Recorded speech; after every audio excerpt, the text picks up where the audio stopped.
On the wedding day, my fiancée let her male assistant sit in the lead car, claiming that he was prone to motion sickness, and I, the groom, was instead arranged to sit in one of the cars behind. Absolutely absurd. I couldn't even sit in my own wedding car. My future mother-in-law and future brother-in-law even tried to persuade me. A man should be generous. Don't nitpick over such trivial things, the guests whispered among themselves, while my rivals held up their phones, waiting to capture my humiliation. I let out a cold laugh and walked straight toward the red supercar parked by the roadside. I pulled open the passenger door and sat down. The woman in the driver's seat raised an eyebrow at me. What? Not getting married anymore? I fastened my seatbelt. Didn't you say you didn't want me marrying someone else? Let's get the license now. You dare? She curled her red lips into a grin, the engine roaring to life. Let's go. Who's afraid of who? Later, my ex-fiancée's entire family panicked. They didn't know that my childhood sweetheart was not only a rising tech tycoon, but also the largest investor in their company. And this wedding was merely the beginning of my counterattack. Chapter 1. At exactly 5 in the morning, I was jolted awake by a rapid knock on the door. Outside stood the styling team, fully prepared. 6 staff members filed in one after another and immediately started fussing over my face and hair. 3 hours later, I finally completed the transformation from sleepy-eyed and groggy to presentable and proper. Boss, you look great today, my assistant Leo said, handing me a cup of black coffee. The bridal convoy is ready. I stood in front of the hotel's floor-to-ceiling window, looking down at a row of Rolls-Royce wedding cars below. The lead car was an extended phantom, adorned with extravagant flowers that looked especially dazzling in the morning light. Today was supposed to be the happiest day of my life, the day Angelica and I got married. Boss Chan, it's time to go, Leo reminded me. I adjusted my custom-made suit worth 6 figures and straightened my bow tie. The man in the mirror had sharp brows, bright eyes, and an imposing presence. Anyone would say the groom looked impressive. At the hotel entrance, guests had already begun to gather. I walked steadily toward the lead car, only to be stopped 3 steps away from the door. Wait, Angelica, wearing 10-centimeter Jimmy Choo wedding heels, blocked my way with her chin held high. You go sit in the car behind. I didn't react at first. What? Mario gets carsick. He has to sit in front, she said impatiently, flicking her hand. The diamond-studded wedding ring on her finger glittered in the sunlight. It's only a 10-minute ride, just bear with it. Only then did I notice her special assistant, Mario, already standing beside the lead car. He was dressed in a sharp suit, with a groomsman's boutonniere pinned to his chest. When he noticed me looking at him, Mario gave me a meaningful smile. Angelica, I said, forcing down my anger. Today is our wedding. You want the groom in the back car while your assistant rides in the lead wedding car with you. Mario cut in at just the right moment. Sorry about that, Boss Chan. It's an old problem of mine. Angelica's just looking out for me. As he spoke, he deliberately rubbed his temple, putting on a weak, fragile act. I laughed in disbelief. If you get carsick, sitting in the front magically fixes it. That's the wedding car. What kind of joke is it to put the assistant there? Angelica Lin frowned, her carefully drawn brows knitting together. Why are you being so petty? Mario has worked with me for 5 years. Work matters can come up at any time. Can't you be a little more understanding? I took a deep breath and turned toward Mr. and Mrs. Lin, who were chatting with relatives nearby. I had assumed her parents would side with me. After hearing me out, Mrs. Lin replied lightly, Augustine, Angelica is busy with work. You should be more accommodating. Her younger brother, Santiago, was even worse. He sneered outright. Augustine, you're being way too sensitive. It's just a car seat. Is it really worth making a fuss? Besides, my sister marrying you is already a blessing for your family. At that moment, I finally understood. This family had never taken me seriously. In their eyes, I was nothing more than a poor nobody who had married above his station. Back at the hotel entrance, Angelica was already pulling Mario into the lead car. The guests around us pointed and whispered, their voices overlapping. Several business partners who had never liked me were filming with their phones, laughing as they did. Looks like the kept man is finally exposed. Angelica doesn't even respect him. I heard this marriage was forced by the Chan family patriarch. No wonder he's not even allowed in the wedding car. Mario is the real love. Some people are just decorative props.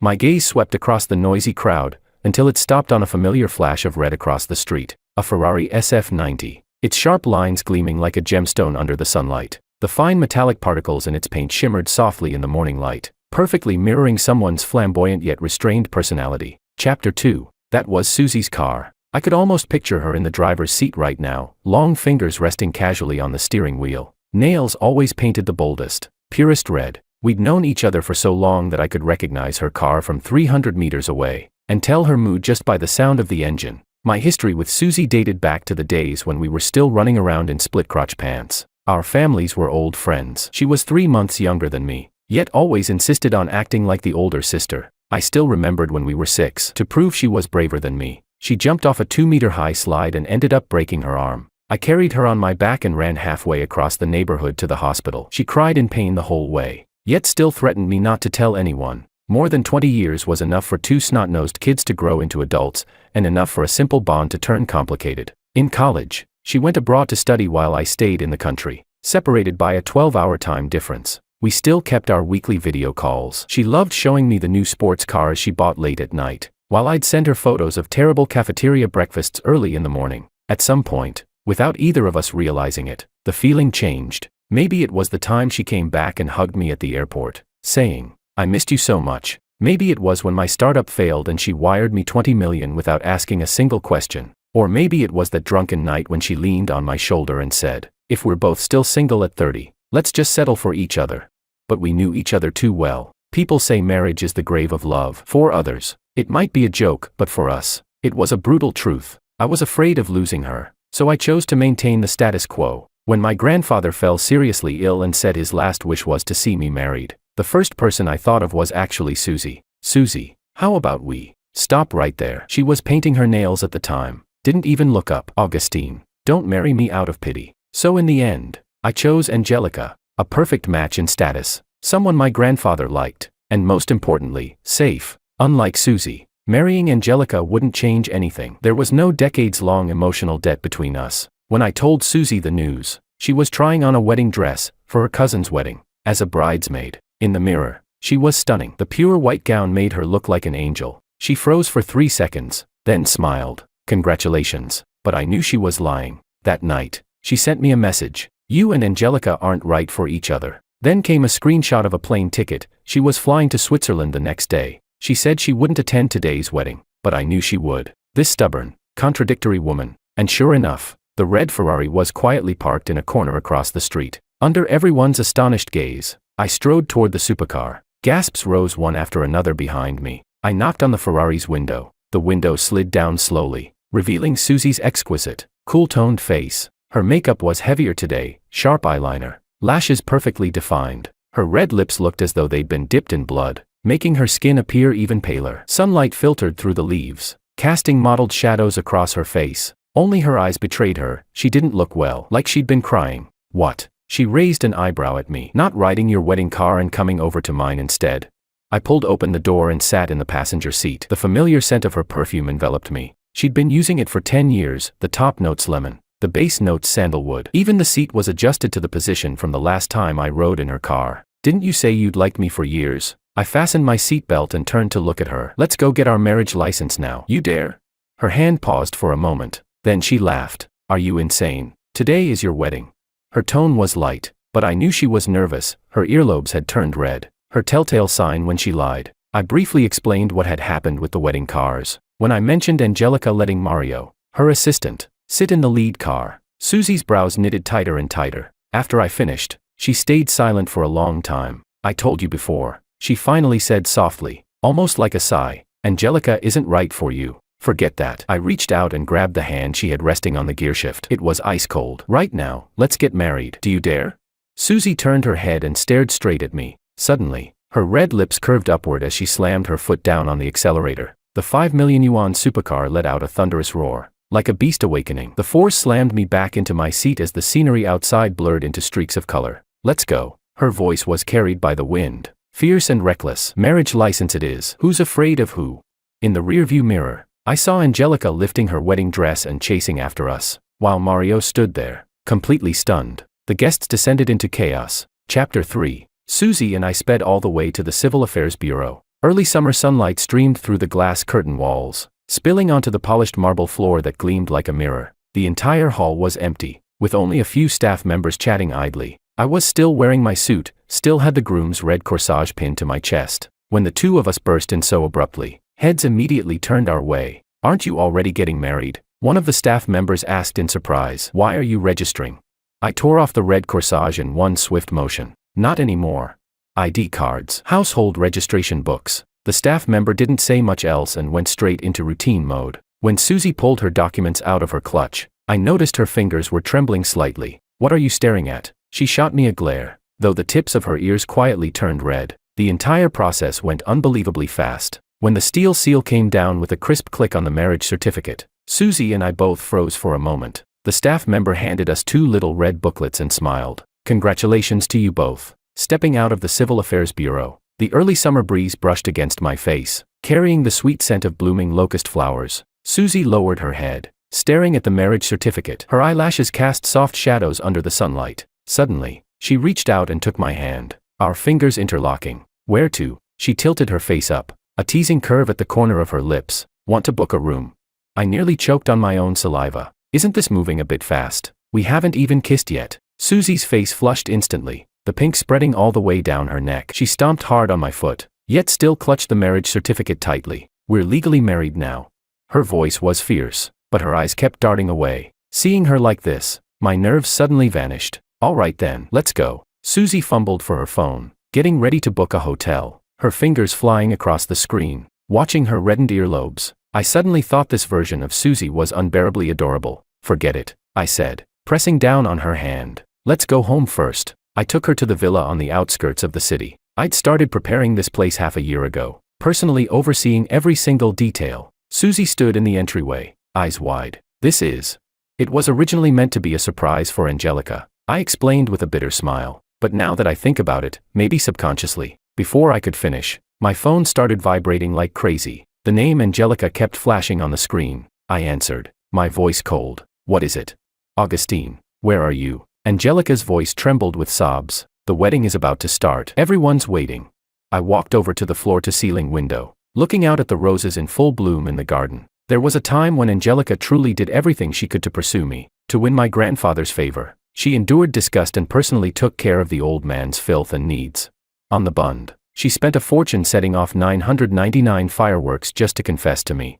And the craziest of all, despite her extreme fear of heights, she actually jumped from the world's highest bungee platform. All because of a joke I'd casually said, if you jump, I'll make you my girlfriend. I still remembered that day when she came down from the platform. Her pants were soaked through, yet she forced a smile at me. Augustine, you have to keep your word. I accepted her proposal, partly to fulfill my grandfather's wish. And partly, perhaps I was moved by her persistence. I thought marriage was just a formality. Living with someone who loved me didn't sound so bad. But after the engagement, Angelica gradually revealed her true colors. Her ambiguous relationship with Mario. I saw it all and simply couldn't be bothered to argue. But today, she humiliated me in public at our wedding, forcing me to give up the wedding car for her assistant Mario. I could tolerate her in private, but I could not accept being disgraced in front of so many people, especially on my wedding day. Angelica. I cut off her sobbing. We're done. You wouldn't even let me sit in the lead wedding car. This marriage has no damn point. I'm not getting married anymore. On the other end of the line came rapid, uneven breathing. Angelica clearly hadn't expected me to be this decisive. Augustine, how can you be so uncompromising? Her voice shot up, sharp with hysteria. I'm already marrying you. What more do you want? I let out a cold laugh. In my mind flashed the smug look on her face that morning as she linked arms with Mario and got into the wedding car. She thought I'd swallow it like always. Thought I'd keep playing the role of the perfect groom for the sake of appearances. But she was wrong. I could tolerate her willfulness in private. I could overlook her ambiguous relationship with Mario. But I would never accept being humiliated like that, on the most important day of my life, in front of all our friends and family. That's enough. I cut her off again, my finger hovering over the hang-up button. From the moment you let Mario get into the wedding car, it was over between us. Almost immediately, her parents called. The flashing number on the screen looked like a death warrant. I hung up without hesitation. A soft chuckle sounded behind me. Susie was leaning against the stair railing. Sunlight streamed through the floor-to-ceiling windows, outlining her figure in a gentle glow. You're really busy today. Huh? She tilted her head, a teasing smile tugging at her lips. I turned toward her, suddenly reached out, and tickled her at the waist, right at the spot she'd been afraid of since childhood. Susie yelped and jumped, her whole body springing into the air as 2 bright patches of red bloomed on her face. Augustine, what are you doing? She shouted, dodging and laughing at the same time, her voice carrying a long-lost hint of coquettishness. Beg for mercy. I deliberately tickled her again, watching her curl up into the corner of the sofa like a startled rabbit. After more than 20 years, that weakness hadn't changed at all. I was wrong. I was wrong. Susie laughed until tears spilled out, her hair falling messily against her flushed cheeks. She raised her hands defensively, her eyes shimmering with moisture. This version of her was nothing like the tomboy from my memories. I stopped, Only then did I realize how close we were, so close I could count her eyelashes. The faint scent of her perfume lingered at my nose, the most familiar smell in my memory. Susie seemed to sense the shift as well. The blush on her face spread all the way to her ears, even her breathing turning careful and shallow. She was just about to say something when my phone vibrated again. We both looked toward the coffee table. The screen showed Angelica calling from another number. Susie's gaze dimmed slightly as she moved to stand up. I pressed her hand down, picked up the phone, and powered it off. "Now," I said softly, looking straight into her eyes, my voice unconsciously gentler. "No one can interrupt us." Susie stared at me in a daze. Sunlight refracted in her pupils, casting warm amber rings. The distance of more than 20 years between us suddenly felt within reach. Her eyelashes fluttered lightly, like a butterfly about to take flight. "Augustine," she whispered my name, the ending trembling ever so slightly. I leaned closer, close enough to catch the sweet scent of lipstick on her lips, and in that moment, I finally understood why I hadn't dared to marry her before. It wasn't that I was afraid of losing a childhood friend. It was that I was afraid I didn't deserve a love this pure. But now, everything was different. Chapter 4. Half an hour later, Susie's hair was scattered across my chest, rising and falling gently with her breathing, carrying a faint scent of shampoo. I looked down at her and found her tracing slow circles over my heart with her fingertips, her lashes casting soft shadows in the moonlight. "Does it hurt?" she asked suddenly, her fingers brushing the bite mark she'd just left on my shoulder. I smiled and shook my head, pulling her closer into my arms. Her skin was warm and smooth, like the finest silk. Neither of us said it out loud, but the earlier awkwardness and tentative exploration had already said everything. Turns out, all these years, we'd both been saving our most precious first time for each other. "Augustine." Susie propped herself up, the moonlight outlining the graceful curve of her shoulders. "You and Angelica, there really wasn't." "There wasn't," I said without hesitation. "Marriage to me was just a task, something I did to fulfill my grandfather's wish." I paused, brushing my fingers over her cheek. "If I couldn't marry you, then marrying anyone else would have been the same." Susie's eyes instantly reddened. She lowered her head and bit down hard on my chest, hard enough to make me suck in a sharp breath. "Bastard." Her voice trembled with a sob. "If you'd said that earlier, I would never have let you marry someone else." I rolled over, pinning her beneath me, and kissed away the tears at the corners of her eyes. Her tears were salty, with a hint of sweetness, like a bottle of wine that had been aged for years. "It's not too late now," I murmured against her lips. This time there was no more hesitation, no more testing the waters. We were making up for 20 lost years, our kisses fierce, almost desperate with longing. Her body fit mine perfectly, as though it had been made for me from the very beginning. When the peak of pleasure finally crashed over us, Susie cried out my name beside my ear, the sound sending a shiver straight through my heart.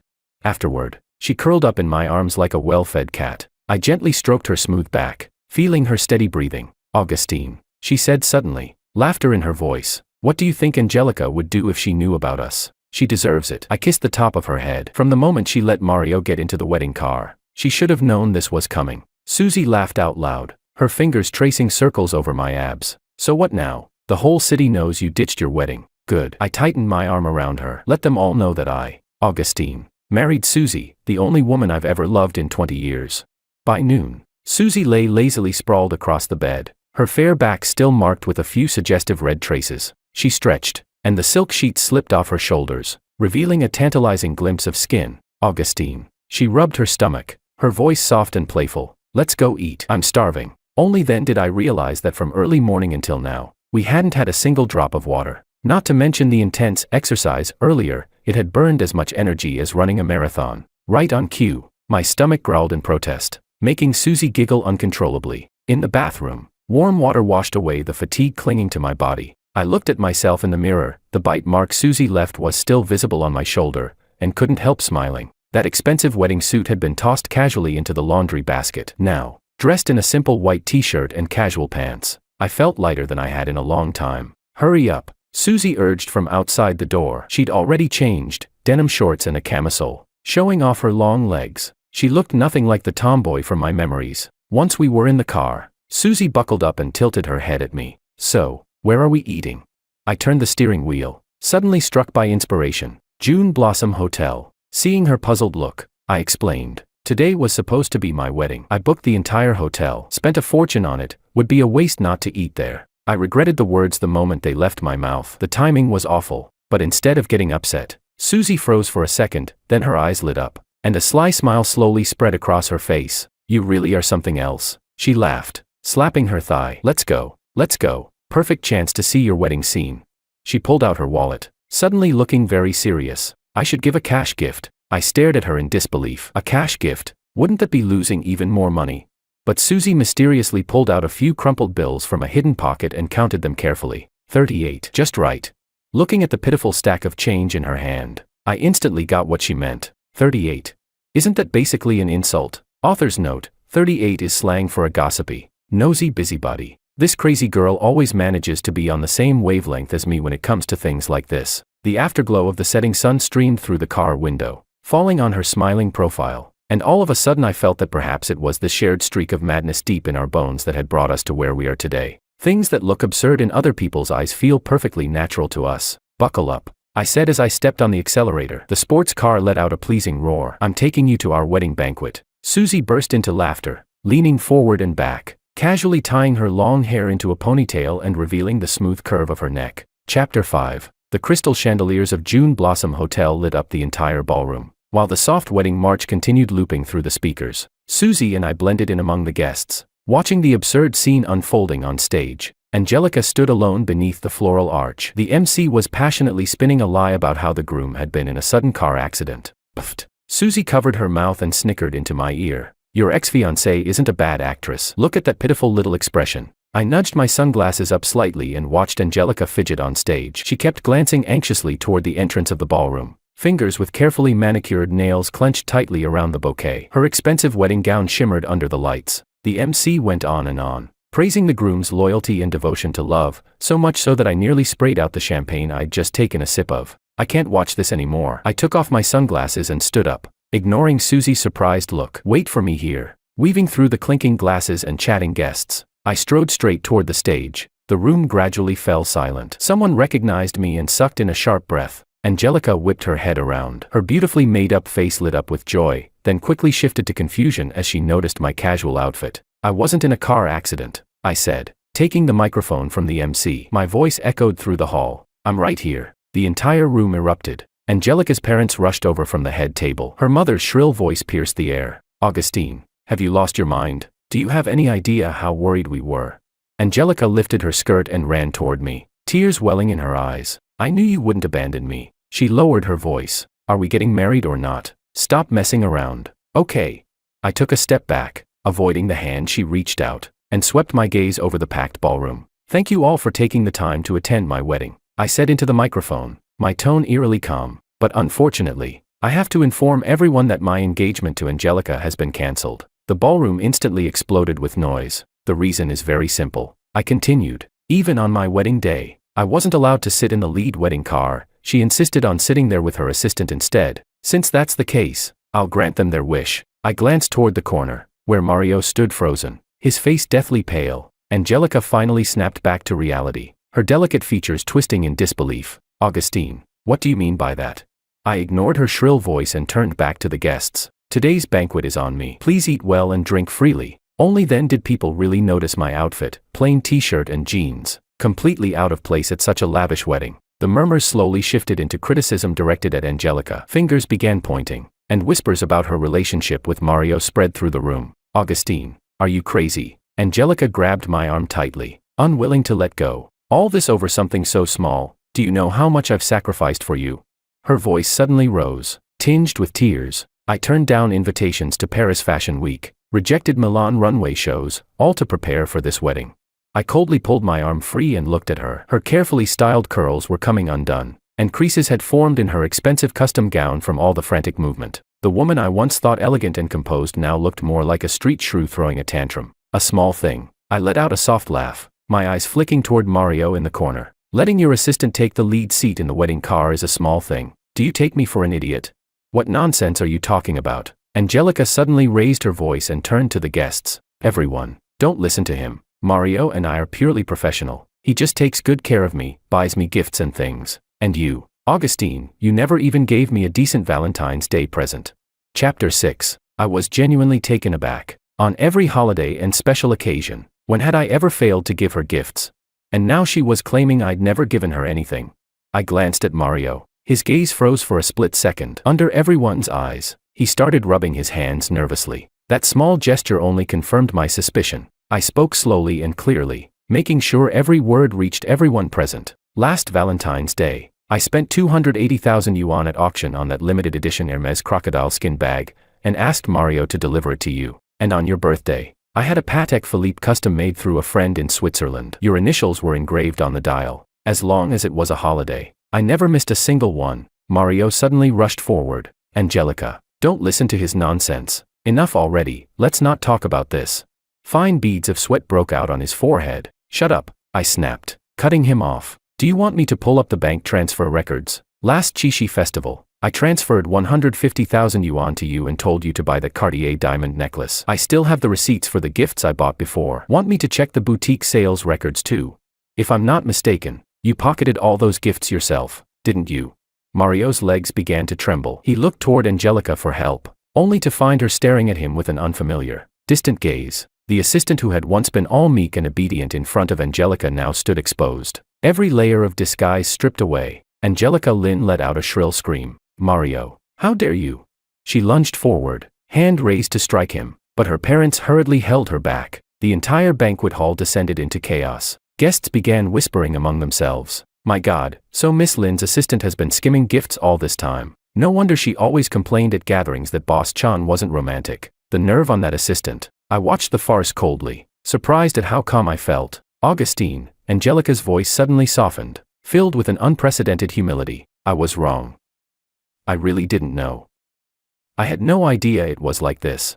Her tears ruined her carefully done makeup. It was all that bastard Mario's fault. I shook my head lightly. It doesn't matter anymore. That single sentence seemed to give her hope. Her eyes lit up. Then can we still get married? Let's pretend today never happened. I promise from now on. I slowly withdrew my hand and pulled out the marriage certificate from the inside pocket of my jacket. It was still warm from my body. The bright red cover was blinding under the lights. The gold-embossed words marriage certificate gleaming sharply. I'm afraid not, I said softly, but the entire hall fell silent. Because I'm already married. Angelica's expression froze completely. Let me introduce her, I said, looking toward Susie in the crowd. She was leaning against the champagne tower, a spectator's smile playing at her lips. This is my wife, I continued, my voice unconsciously gentler. My childhood friend. We just registered our marriage today. I believe Susie and I are far more suited to walk into marriage together. Angelica let out a scream that barely sounded human. She lunged for the marriage certificate, and when she saw the photo of Susie and me printed inside, her body seemed to lose all strength as she collapsed to the floor. No, impossible, this can't be, she muttered to herself. Her meticulously styled hair had completely fallen apart. Her expensive headpiece lay on the floor, unnoticed. The banquet hall exploded. Angelica's parents rushed forward to snatch the marriage certificate, and security hurried in to block them. Behind me came Angelica's hysterical curses and the sound of shattered glass, but none of it had anything to do with me anymore. I strode straight to Susie and, under everyone's gaze, took her hand. Wife, let's go home, I said quietly. Susie tiptoed closer and laughed softly into my ear. Boss Chan, quite the spectacle, running from your wedding and making this big a scene. I squeezed her palm. Wasn't that exactly what you wanted? 38 yuan in gift money, and you got to watch a show this grand. As we walked out of the hotel, the night breeze brushed against us. Suddenly, Susie turned around, wrapped her arms around my neck, and kissed me passionately beneath the star-filled sky. Happy wedding day, Mr. Chan, she said, mischief sparkling in her eyes.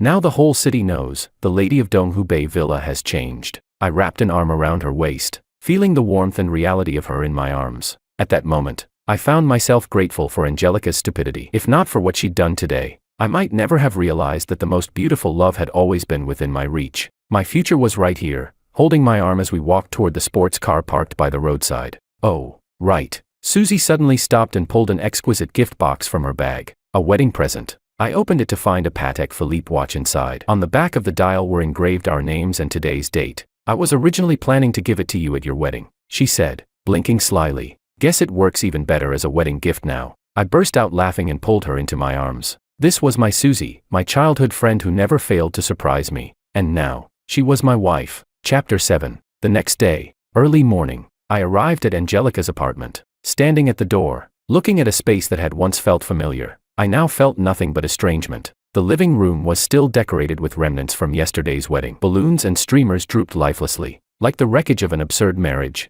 Augustine, you heartless bastard. Mrs. Lin's shrill voice rang out from the bedroom. She rushed toward me in her slippers, fury written all over her carefully maintained face. "Our Lin family has treated you well, this is how you repay us." Mr. Lin followed with a dark expression. His robe was wrinkled, clearly the result of a sleepless night. "All because you weren't allowed to sit in the lead wedding car. You're going to destroy the relationship between our two families over something so trivial."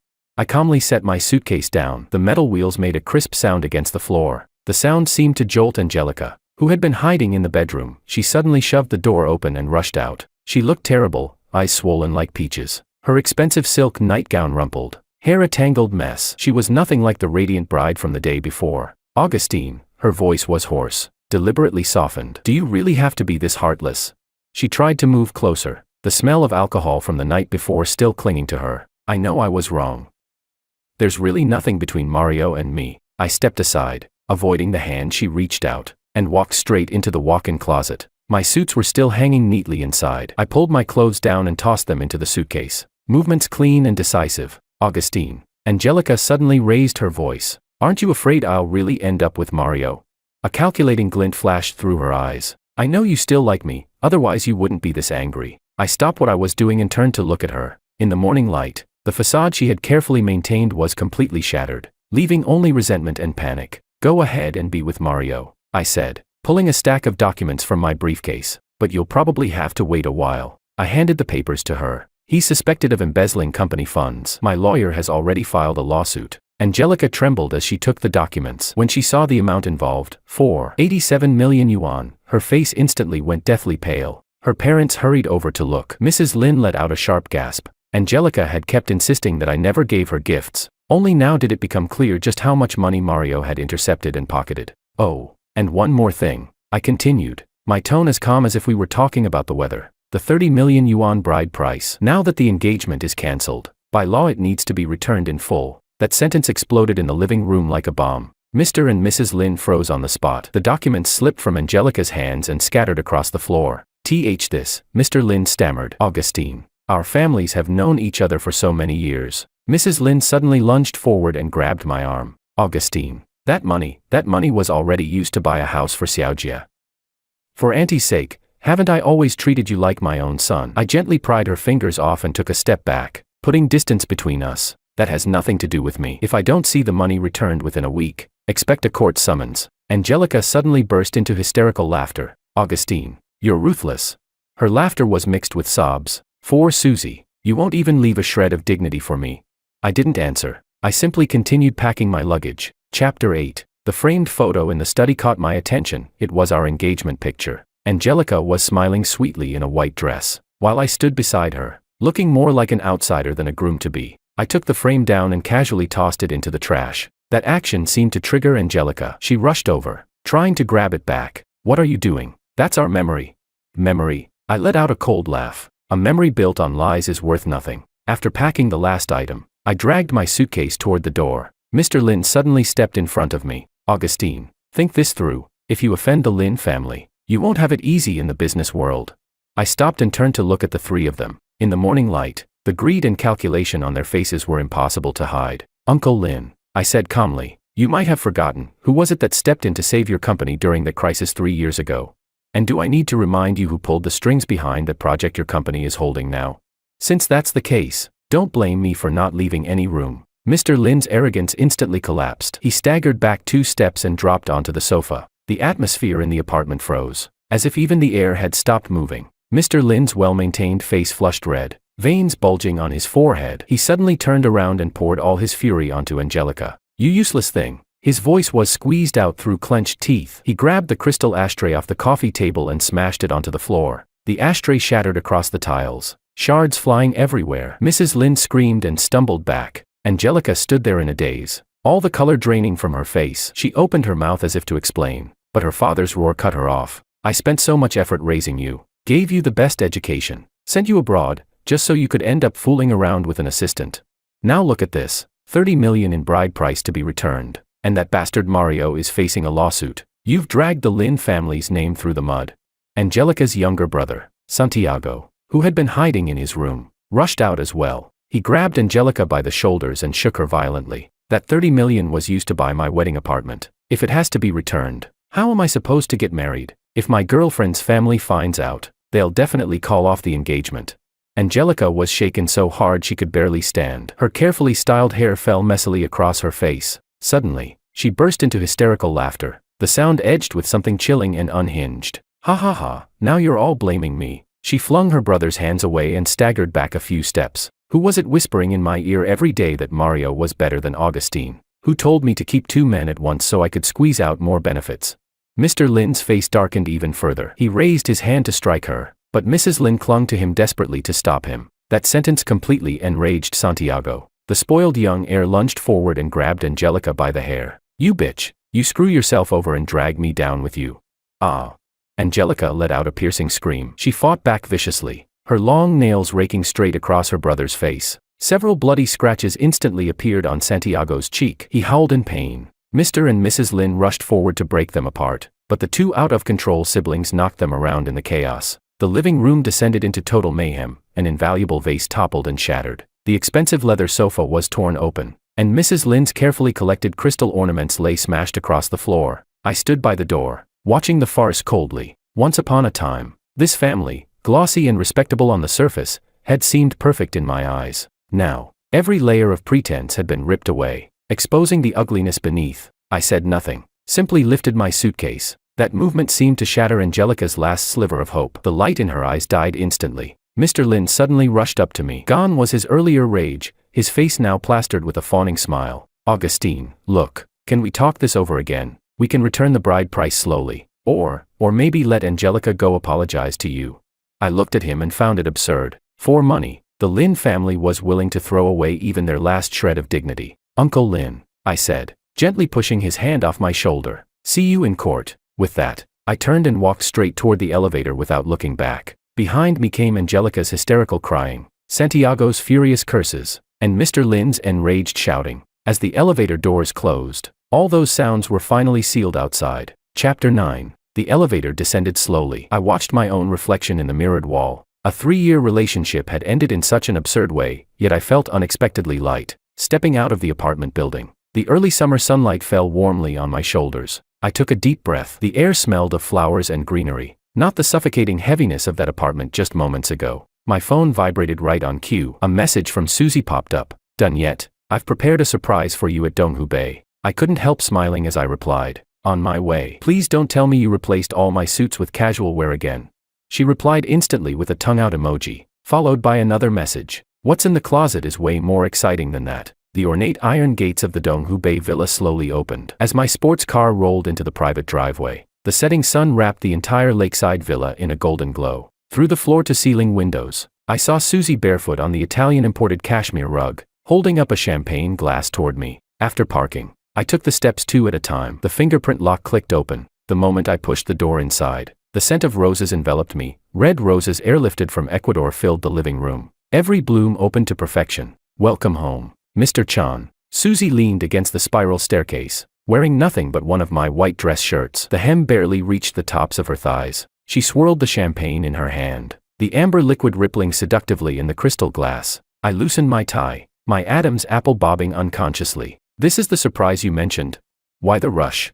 She blinked mischievously, cherry red nails pointing upstairs. There's a much bigger surprise in the master bedroom. I practically ran up to the 2nd floor, pushing open the walnut door. The first thing I saw was the king-size wedding bed. Wait, why were the sheets such a loud, scandalous yellow? Before I could process that, my attention was completely seized by what stood in the corner. Half of what used to be my walk-in closet had been transformed into a display that made my blood heat instantly. More than a dozen outfits in different styles hung neatly in garment covers, glowing subtly under soft spotlights. Like it. Susie appeared behind me without a sound, her warm breath brushing my ear. Flight attendant, nurse, police officer, student look, oh, and your favorite, office lady, she deliberately added in a syrupy voice. Each set comes with matching stockings. I turned and pinned her against the closet door, my fingers tracing the faint curve of her waist beneath the shirt. Susie, you're playing with fire. Oh please, don't pretend. Isn't this exactly what men like? She slipped deftly out of my arms, tugged open the cover on a flight attendant uniform, and glanced back at me. Want to try an unboxing experience? Watching her tiptoe to take the outfit, the hem of the shirt lifting in a perfect arc, my mouth suddenly went dry. This was the same childhood friend who used to run around naked with me as a kid. When did she become so dangerous? After changing, She suddenly spun around. The skirt flared in a graceful arc. Well, do I look like a professional cabin crew member? My gaze locked onto the curve of her hips wrapped in the pencil skirt, and I suddenly understood why some people were willing to spend a fortune on first-class tickets. This wasn't a uniform. It was a walking hormone generator. Ladies and gentlemen, welcome aboard Augustine Airlines. Susie's voice shifted into a perfect broadcast tone. This flight is about to enter a period of turbulence. Please fasten your seatbelts. Chapter 10. I scooped her up by the waist and tossed her onto the bed. She burst into laughter as she struggled, the uniform cap tilting askew, a few loose strands of hair sticking to the corner of her lips glossed with shine. The sight suddenly took me back to when we were 15, sneaking wine in the old house's attic and getting caught by her mom. She'd laughed just as carefree back then. Be serious, Captain Augustine. She suddenly put on a stern face, though her fingers traced my tie in an unmistakably flirtatious way. According to aviation regulations, passengers are not allowed to harass crew members. I lowered my head and bit onto the golden name badge on her uniform, mumbling. Then punish me with a lifetime flight ban. Another memory flashed through my mind, back in school, when she tutored me in math. How did I never notice that every glance she gave back then was already full of mischief? Late at night, we lay sprawled in the massage bathtub. Susie toyed with the wedding ring I'd given her and suddenly snorted with laughter. Can you imagine if Angelica knew that the supposedly abstinent, cold CEO she schemed so hard to marry was actually a uniform fetishist? I splashed a handful of water at her. And whose fault do you think that is, you little seductress? Oh, please. She turned and straddled my lap, her wet shirt clinging to her body. Back in middle school, who was it that got caught by the dean sneaking a peek under my school uniform skirt? My face instantly heated up. I hurriedly changed the subject. So, what do you want to eat tomorrow? I'll cook. Oh, her eyes lit up. You're cooking personally? Then I want sweet and sour ribs, braised prawns. Watching her count dishes on her fingers, it suddenly hit me. This was probably what a perfect marriage looked like. A lover with passion, a partner in crime with perfect chemistry, and family who knew you inside and out. The phone by the bathtub suddenly vibrated. It was a long message from Angelica. I was about to swipe it away when Susie beat me to it. Wait, let me see what new act she's putting on now. Halfway through reading, her eyes widened. Wow, she's begging you to take her back. Then she curled her lips in disdain. Bit late for that, isn't it? I laughed, grabbed the phone back, and tossed it aside. Susie, are you jealous? Jealous? She suddenly stood up in the water, splashing everywhere. Just wait. I'm going to change into the nurse outfit right now, guaranteed to wipe every other woman right out of your mind.